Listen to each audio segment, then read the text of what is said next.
Hi நண்பர்களே, welcome back to our channel.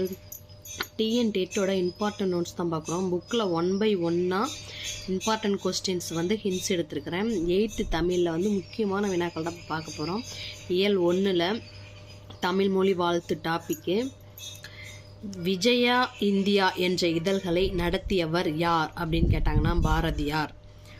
தராசு சந்திரிகையின் கதை நூலின் ஆசிரியர் யார் அப்படின்னு கேட்டாலும் பாரதியார். இது ரெண்டுமே உரைநடை நூல்கள். சிந்துக்கு தந்தை புதிய அறம் பாட வந்த அறிஞர் என்றெல்லாம் அழைக்கப்படுபவர் யார்னு கேட்டால் பாரதியார். அறம்பாட வந்த அறிஞன், மரம்பாட வந்த மறவன் என்று அழைக்கப்படுபவர் யார்னு கேட்டாலும் பாரதியார். செந்தமிழ் தேனி என பாரதியாரை அழைத்தவர் யார்னு கேட்டால் பாரதிதாசன். தமிழில் நமக்கு கிடைத்துள்ள மிக பழமையான இலக்கண நூல் எதுன்னு கேட்டாங்கன்னா தொல்காப்பியம். வளைந்த கோடுகளால் அமைந்த மிக பழமை வாய்ந்த தமிழ் எழுத்துக்கள் என்னன்னு கேட்டாங்கன்னா வட்டெழுத்துக்கள். வளைந்த கோடுகளால் அமைந்த எழுத்துக்கள் வட்டெழுத்துக்கள். ஓகே. கடைச்சங்க காலத்தில் எழுதப்பட்ட தமிழ் எழுத்துக்கள் என்னன்னு பார்த்தீங்கன்னா கண்ணெழுத்துக்கள். கா அப்படி மைண்டில் வச்சுக்கோங்க, ஃபிக்ஸ் பண்ணிக்கோங்க.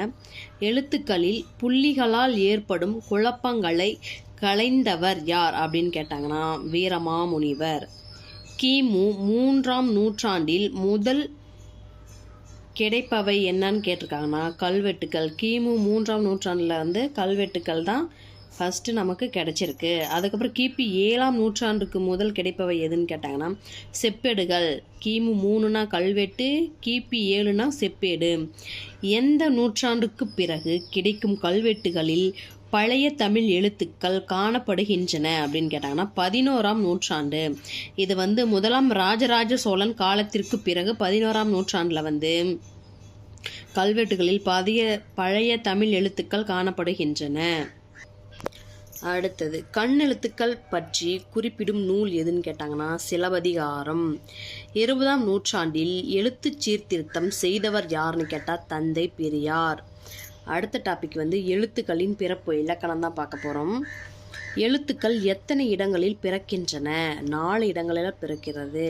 உயிரெழுத்துக்களின் பிறப்பிடம் எங்க? கழுத்தில். மெல்லினம் எழுத்துக்களின் பிறப்பிடம் எது? மூக்கு. இடையினம் கழுத்து. ஆயுதம் தலை. வல்லின எழுத்துக்கள் பிறப்பிடம் மார்பு. இதழ்களை குவிப்பதால் பிறக்கும் எழுத்துக்கள் என்ன? உ ஊ. நாவின் நுனி அன்னத்தின் நுனியை பொருத்துவதால் பிறக்கும் எழுத்துக்கள் இட்டு இன்னு. கீழ் இதழ் மேல்வாய்ப்பல்லும் இணைவதால் பிறக்கும் எழுத்துக்கள் இவ்வு. அடுத்தது இயல் 2 பார்க்க போகிறோம். நெக்ஸ்ட் வீடியோவில் அதை பார்ப்போம். வீடியோ பிடிச்சிருந்துச்சுன்னா ரொம்ப லைக் பண்ணிக்கோங்க. யூஸ்ஃபுல்லாக இருந்துச்சுன்னா கமெண்ட் பண்ணிக்கோங்க. யார் எதுவும் டெட் எக்ஸாமுக்கு படிச்சுட்ருக்காங்கன்னா இன்னும் எக்ஸாமுக்கு 4-5 நாள் தான் இருக்குது. அவங்களுக்கு என்னோடய வீடியோவை ஷேர் பண்ணிக்கோங்க. கொஞ்சம் சப்ஸ்கிரைப் பண்ணிவிட்டு பாருங்கள். அடுத்தடுத்த வீடியோஸில் உங்களுக்கு இதே போல் ஹிண்ட்ஸ் இம்பார்ட்டன்ட் நோட்ஸ் எடுத்து உங்களுக்கு கிளியராக அழகாக கொடுக்குறேன்.